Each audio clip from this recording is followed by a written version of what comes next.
સ્વાધ્યાય 1.12 પ્રોવિઝન સ્ટોરની તુલા વડે માપેલ એક બોક્સનું દળ 2.300 કિલોગ્રામ મળે છે. હવે આ બોક્સમાં 20.15 ગ્રામ અને 20.17 ગ્રામ દળના સોનાના બે ટુકડા મૂકવામાં આવે છે. તો એ બોક્સનું કુલ દળ કેટલું થશે?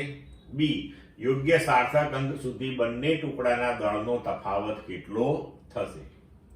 તો હવે જુઓ, બોક્સનું દળ આપણને આપ્યું છે 2.3 કિલોગ્રામ.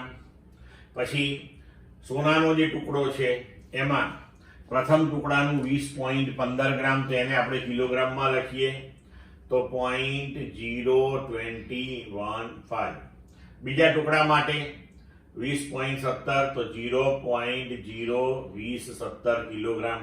આ બધાનો સરવાળો કરીએ આપણે એટલે આપણને જવાબ મળ્યો આ.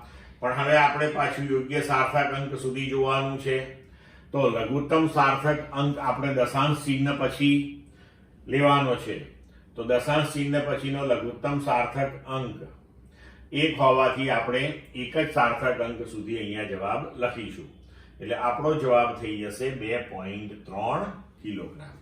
હવે તફાવતની વાત કરીએ તો સોનાનો બીજો ટુકડો જે છે 20.17 નો છે, પહેલો ટુકડો 20.15 નો છે.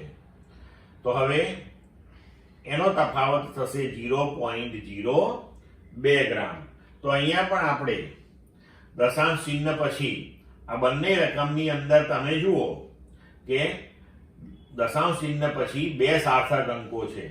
એટલે આને આપણે દશાંશ ચિહ્ન પછી બે સાર્થક અંક સુધી લખવું જોઈએ. તો બંને ટુકડાના દળનો તફાવત આપણે આ રીતે 0.02 ગ્રામ રાખીશું. ક્લિયર?